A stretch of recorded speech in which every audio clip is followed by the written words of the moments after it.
회사가 설계사 몰래 2% 3% 뛴다 하더라도 법에 접촉되지 않아요. 전혀. 설계사한테 드리는 게 아니에요. 뭐 여러분들 흔히 아는 P라는 회사가 있어요. 거기가 제일 많이 이런 걸 좀 그 이후에 GA들은 솔직히 오픈을 하지 않습니다.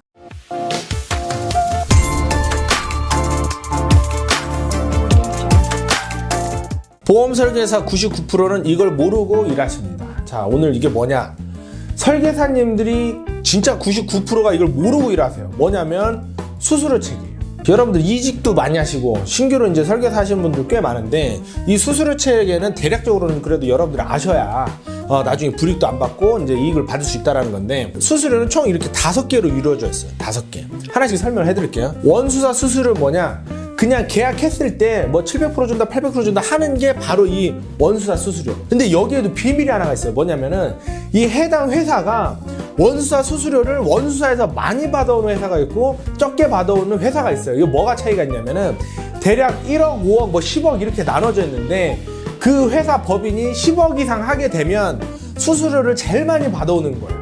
그 다음에 뭐 5억, 다 회사마다 좀 다르니까 이거는 좀 논란을 하지 맙시다. 대략 이 정도라고 좀 보세요.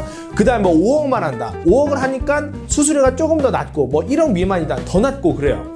그리고 또 하나는 이거를 한 번 해주는 게 있고 계속분이라고 나눠주는 게 있어요. 역시 해당 법인이 10억 이상 하게 되면 이거에 들어오는 수수료가 좀 더 크다라는 거예요. 그러니까 여러분들이 회사를 혹시라도 이직을 하거나 그렇게 되면은 그 법인이 10억 이상 하는 회사냐 아니냐를 좀 봐야 되는데, 그거는 네이버 뉴스에도 사실 다 나와 있습니다. 그래서 금액이 작게 되면 뭐 좀 중소 그 법인들한테는 좀 미안한 얘기지만 수수료 자체도 솔직히 낮을 수 있다라는 거예요. 또 100% 낮다 하면 또 뭐 이렇게 또 화낼 수 있으니까 낮을 수 있다라는 거 여러분들 좀 명심해 두시고, 10억 이상 하는 회사지만 또 원장 수수료표가 또 다 달라요. 왜 그러냐면은 설계사한테 줄 때 2% 빼고 주는 경우도 있고, 또 뭐 3%를 뭐 적립을 하는 경우도 있고, 1%를 적립을 하는 경우도 있고, 뭐 진짜 다양하게 적립하는 경우가 되게 많아요. 그 얘기는 설계사 퇴사할 때 주거나 아니면은 설계사 그 복지 차원에서 써야 된다 그래서 2% 빼고 주는 경우도 있어요. 근데 이거는 솔직히 개인 설계사가 알기에는 좀 힘듭니다. 왜냐면 회사 자체의 대외비고, 회사가 설계사 몰래 2% 3% 뛴다 하더라도 법에 접촉되지 않아요. 전혀. 왜 접촉되지 않냐고 막 화낼 수도 있는데, 그거는 이제 법에다 물어보시고 법이 그냥 그렇게 돼 있어요. 그래서 원장 수수료를 나쁜 말로 치면은 좀 속이는 회사가 있고, 그러지 않고 온전히 다 완전 오픈하는 회사도 있다 하는데, 대부분의 자사형 GA라고 그러죠. 이제 원수사형 GA 뭐냐면은 신한, 뭐 한화, 뭐 미래에셋, 여기는 이거를 속이는 기술 자체를 부릴 수가 없어요. 왜냐하면 이런 큰 회사들은 다 금융지주인데, 금융지주는 대표가 정해져 있는 사람이 아니잖아요. 대표가 항상 바뀌어요. 예, 바뀌기 때문에 이런 걸 할 이유도 없고, 뭐 했다가는 큰일 나는 거고. 근데 일반 GA 같은 경우는 대표가 항상 고정적인 사람이기 때문에 원장 수수료에 대해서 손을 댈 수 있다라는 거를 있는 그대로 제가 말씀을 드리는 겁니다. 개인시책도 마찬가지예요. 설계사 개인한테 오로지 주는 게 바로 개인시책인데, 이거는 원수사에서 100%를 걸 수도 있고 200% 걸 수도 있고 300% 걸 수도 있고 뭐 1200% 룰만 해당이 안 되면 1000%도 걸을 수도 있고 마음대로 걸을 수 있어요. 개인시책을 예를 들어서 300% 걸었으면 100% 일반적으로는 설계사를 다 줍니다. 근데 역시나 이 개인시책도 원수사에서 받은 거에서 뭐 50%나 100% 띄고 주는 경우도 많은데, 이거 역시도 이제 회사 자꾸 욕하는 것 같아서 미안하긴 한데, 이거 역시도 이제 그냥 일반 회사 같은 경우는 뭐 여러분들 흔히 아는 P라는 회사가 있어요. 거기가 제일 많이 이런 걸 좀 하거든요. 예, 하는데 P자로 시작된 게 여러 개니까 오해하지 마세요. 개인시책 역시도 10억 이상 매출을 올리는 회사 같은 경우가 최고로 많이 받게 돼 있고, 그 이하로는 조금씩 적게 받게 돼 있다라는 겁니다. 그 다음에 법인시책. 이 법인시책은 뭐냐? 이 법인시책 원래는 설계사한테 드리는 게 아니에요. 말 그대로 법인한테 드리는 거예요. 법인한테 줘서 법인이 이 돈으로 운영을 할 수도 있고, 뭐 시상을 걸을 수도 있고, 뭐 그냥 나눠줄 수도 있고 그래요. 나눠줄 수도 있고 그러는데, 이 법인시책은 원래는 설계사가 욕심내면 안 되는 시책인 게 사실입니다. 그런데 요새는 뭐 저도 마찬가지고, 저희 감탄지사만 하더라도 법인시책을 원래 안 줘도 되는데 70% 정도 저희가 내려드리고 있어요. 왜냐면 제가 운영비를 아껴가지고 설계사들을 더 드리게 되면 설계사들을 신나서 더 일을 하니까 제가 그거를 좀 염두에 두고 그렇게 해드리는데, 법인시책을 특이하게 오해하시는 분들이 있더라고요. 법인시책이 법인 계약을 해야지 주는 시책으로 오해를 하는 경우가 있어요. 전혀 그렇지 않아요. 전혀 그렇지 않고 아예 상관도 없어요. 법인 계약이랑. 예, 법인시책은 그냥 법인회사, 이 대리점 말하는 거야.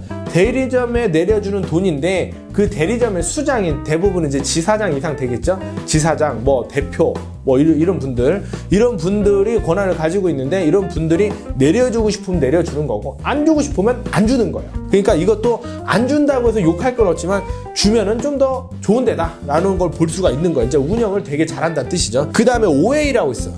OA는 요새는 사실상 안 나와요. 예, OA가 뭐냐면은 회사에 이제 기자재 렌탈 같은 거 하잖아요. 뭐 팩스든 프린터든 뭐 렌탈 비용, 그 다음에 뭐 컴퓨터도 렌탈할 수도 있고 뭐 등등등 뭐 렌탈 비용 있고 뭐 A4 용지 뭐 잡다하게 들어가는 하여튼 뭐 이런저런 비용이 있어요. 뭐 전화 비용, 인터넷 비용 이런 것들을 보조를 해주는데 지금은 손해보험이든 생명보험이든 거의 다 녹아져 내려오기 때문에 이거는 사실상 없다라고 보시면 돼요. 그 다음에 성과수수료 이런 거 뭐냐면 이 성과수수료 말이 원래는 이 정확한 명칭은 아니에요. 딱히 부를 게 없어서 이렇게 하는 건데 크게 두 가지라고 있어요. 크게 두 가지가 있어요. 뭐냐면은 개인책은 2월에 주는 게 있고 뭐 13차월에 주는 게 있고 뭐 어떤 것도 2년치에 주는 게 있어요. 그것도 성과수수료에 사실상 해당이 돼요. 13차월 이후에 주는 게 보통 성과수수료라고 해당이 되는데 성과수수료를 어떤 회사는 땡겨주는 경우도 있고 그냥 13차월 되면 그때 주는 게 있어요. 근데 뭐 자꾸 우리 회사 좀 그 깔때기 하는 것 같은데 우리 그 신한 감탄지사 같은 경우는 이거 성과수수료는 받을 거에 그러니까 13차월 이후에 받을 거에 50% 내지 100% 다 땡겨줄 때도 있다라는 걸 말씀을 드리고 또 하나의 성과수수료가 뭐냐면 이런 GA가 특정 회사랑 제휴를 맺을 때가 있어요. 뭐냐면은 자 우리가 이달에 너네 거 1억을 팔아줄 테니까 뭐 한 100%나 200% 더 줘 이렇게 해가지고 계약을 맺을 때가 있어요. 그렇게 되게 되면은 원래 내려주는 수수료에 말 그대로 100%나 200% 정도를 더 내려주게 돼 있어요. 근데 이 성과수수료를 FC한테 내려주는 회사도 있고 안 내려주고 회사가 먹는 회사도 있어요. 근데 원칙은 회사가 먹는 게 맞아요. 왜냐면 그 돈을 전부 다 무슨 뭐 여행 간다 뭐 한다 이런 데 보통 많이 쓰거든요. 저는 개인적으로 이 성과수수료는 별로 안 좋아해요. 왜 그렇게 되냐면 원수사랑 약속을 했으니까 그 회사를 많이 팔아줘야 되잖아요. 그럼 다른 회사 팔을 걸 연료 유도를 해야 되는데 이게 부작용이 좀 있기 때문에 저는 개인적으로 안 해요. 저는 개인적으로 전혀 안 해요. 전혀. 그러니까 설계사님들이 자율적으로 팔아라 라는 겁니다. 왜냐면은 이거를 시행해보는 회사를 보니까 오히려 매출이 전체 매출이 떨어지더라는 거예요. 떨어지더라. 뭐 한두 개 회사를 정해가지고 그 회사만 팔아라 하니까 설계사들이 이제 이거 안 될 것 같은데 막 하는 거 있잖아요. 막 고객들이 싫어할 수도 있고 그러니까 전체 매출이 떨어지더라 라는 건데 근데 이게 또 FC 단계에서는 솔직히 알 수가 없어요. 이게 돈을 받았는지 어쨌는지 뭐 어떤 회사를 밀었는지 전혀 알 수가 없어요. 전혀 알 수가 없지만 오픈하는 회사들이 몇 군데 있다라는 건데 이거는 또 역시 자사형 GA들이 보통 오픈하고 그 이후에 GA들은 솔직히 오픈을 하지 않습니다. 자, 그래서 제가 수수료 구성이 5가지를 지금 말씀을 드렸는데 설계사님들은 요거 3개까지만 아시면 될 것 같아요.